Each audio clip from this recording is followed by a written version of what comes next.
Hey guys, what's going on? So this is going to be the update of part 1 of stripping of the Buick. You guys saw the video yesterday that I made introducing this car to you guys. Today I'm going to keep stripping it out and see how far I can get, but let me update you guys on what I've done so far. First, you'll see the front end's all stripped apart. I got the inner fender wells and all that off. The tires that were on this thing were junk and they didn't fit right. These are off my '07 Impala. These are winter tires, non-studded, and these fit just fine. They are a rather tall tire, so if I blow a tire, well, it is what it is. They're a pretty nice and thick looking rim. Very much I really like these rims. Really am fond of them. They are very thick and really seem overbuilt. And they also have multiple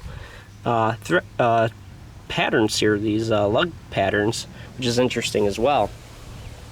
But these, I'm probably going to end up notching off every other one and creating like a mud tire. I think these tires would be very good in the ring once I do that, and I'm going to need the traction all the traction I can get for hitting people pretty good, because I want to have more traction in this Derby than I've had in the last two, that's for sure. Because this car deserves to have a little bit more traction so I can hit a little bit harder instead of just spinning my tires with this torquey 3800. So what have I done to the interior? Let's move over to the interior real quick. I'll show you more in the front end in just a bit. Got the airbag out, got the dash torn apart a little bit. Really not much to these dashes, guys. Obviously no passenger airbag, so all you really have to do is strip out that for bone stock, get the radio and everything else out as far as in the center, and I'm going to probably end up stripping a little bit more out of this section, and that's really about it. I mean, obviously I'm going to have to get the carpet out and everything, but gonna be pretty simple build, guys, as I've done in the past. Got this door opening from the outside now. It wasn't opening before. Pretty simple on these Regal, guys. All you have to do is take the exterior door handle out and push down on this little lever here, and that's it. Opens right up. I got the interior door panel out because it's still open from the inside, just not the outside. Now, I have had a Regal that did not open from the inside or the outside, so I basically did the same exact thing, except I just bent the tabs out. I think I ended up just snapping it off of the door handle and got to this rod. The guy who did that did this to the door instead of doing it that way, because apparently that was simpler. I don't know. No, I told him that how simple it was just to get one of these doors to open. He was kicking himself when I told him, because he was like, "Oh man, I could have not have destroyed that driver's door." Plus, this window was in before he did that. I mean, you guys can see down in the well, there's some down on the floor is glass. I think I already talked about that in the first video. As for the back end, I don't have my donuts on yet. Those are coming soon. Got the back bumper off. Got the, well, I guess that's about it. Got the back bumper off. Taillights are already out.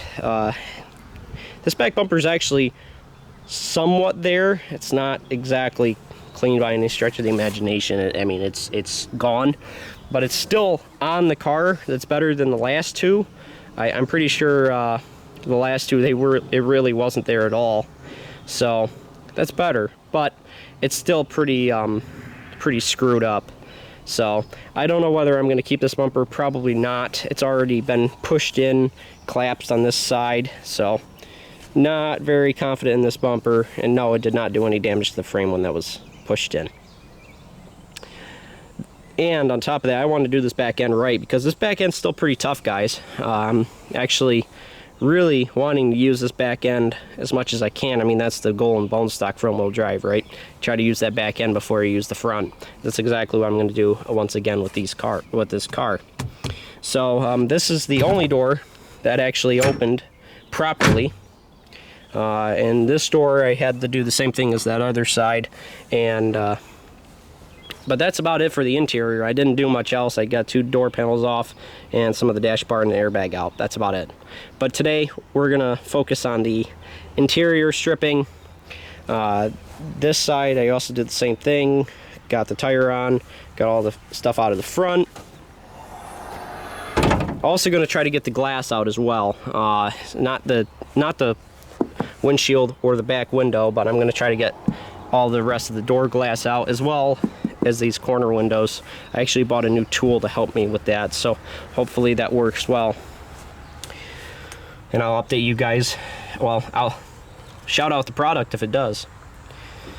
So, underneath the hood here, what has changed? Not a whole lot, but some. Got the radiator fans out, got the coolant out, drained the coolant I should say, got the AC condenser out, got all the front end torn apart here. Today I'm going to also cut these little headlight brackets out. The problem is with these, the more I look at them, this is why I've done on the last two vehicles, if you don't cut this out and it gets pushed in, that sharp edge can go straight in your radiator if it bends the right way. So I don't really want that to happen. The overall design of this vehicle, this engine setup, you guys already know, is not the best. And on top of that, I just discovered something yesterday which is very unfortunate, because if you guys remember, or if you watched the previous video all the way through, I talked about putting a Series 2 3800 bracket for the motor mount in here.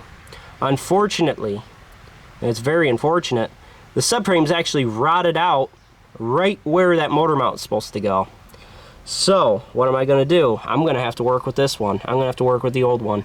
My hand is filthy, but I'm going to have to get that figured out. Obviously I'm not going to be able to use that portion, so it is what it is. We'll work through it, and if it breaks somewhere, or you know, if any of the other mounts break, well, we're going to be in trouble because of the fact that I'm probably going to end up slicing that one. Just cut it right in half or something along those lines, so it's just not putting any torque on the motor. I got this one up here, this one, and this one. The only problem is that I'm just going to have very little holding down the back side of that motor, if anything at all. So we'll have to see how that works out. I'm not very confident in it, but it is what it is. There's not much you can do. And on top of that, you also have an aluminum bracket up here. Basically every single motor mount in this car, except for this one down here, is held in partially with aluminum, which is kind of crappy, but it is what it is. Got a aluminum bracket coming off the head here, and I'm pretty confident this one not breaking. Only reason I say that is because the last Regal I ran had that same exact mount, and it bent the steel really badly. So I'm going to go ahead and say that one's probably going to be okay. This bottom one also did not break. You guys can see down there possibly. There's the aluminum on top sitting on that motor mount. I'm probably, as much as some people are going to disagree for a bone stock class, I'm probably going to end up replacing these motor mounts, putting brand new ones in there, because I do not want to have a motor mount situation like I had with the last two cars. Last two cars. And also slicing that back one. I just want to make sure my motor mounts, at least the ones I have, are good, so I don't have to worry about as much about the motor flopping really hard. As it is, it's already flopping pretty good because that bottom motor mount's totally shot. So I'm gonna have to replace that one either way. This is the one on this side that took me out and the 93 Regal, and so I'm going to replace that one as well. It tore right in half. So that's pretty much going to be the under hood update for this thing. I mean, I've taken quite a bit out, but I still got a lot more to go. The thing I'm probably dreading the most on this entire car is moving that coil pack. I remember how much of a nightmare it was to replace or to move the last one, and I did keep the wiring harness, but it's unfortunately the plug for that coil pack is in very poor shape. It's all cracked, and the bolt is stripped, and you know, it's not good. But we'll have to see if I can make that work, because if I can make that work, it'd make life a whole lot easier. I got it off in one piece from the last Regal, so we'll see. I don't mean to be rambling. This is the final thing I want to talk about here. This thing was a nightmare getting this thing welded up that I talked about. I think I talked about that in the last video. I broke one of the fittings off of the ABS unit here. This is for the right rear brake, and it wouldn't have been such a big deal if this thing held a weld. I mean, it's like that type of material that does not like to be welded on. It's not aluminum, obviously, but it did not take a weld too well. So what I ended up doing is, out of frustration, I took a small little screw and I put it in there. I welded on it, tried taking it out, and then it snapped the screw threads inside the ABS, or inside that fitting. So what I said, screw it, I'm just gonna weld right on the end of that bolt and try to seal it up there. And this time it is holding, and it's holding quite well. So well, fingers crossed it holds throughout the entire time I have this car. I think it will. I'm pretty sure it got a good penetration this time on the on that little piece that's left, and I'm pretty sure it got a pretty good hit on that little screw, what was left of it. So it's not leaking at all, so that's a good sign. So stay tuned. Got more updates coming up from the Regal to you. And like, comment, subscribe, and I'll see you guys in the next video. Bye-bye, everybody.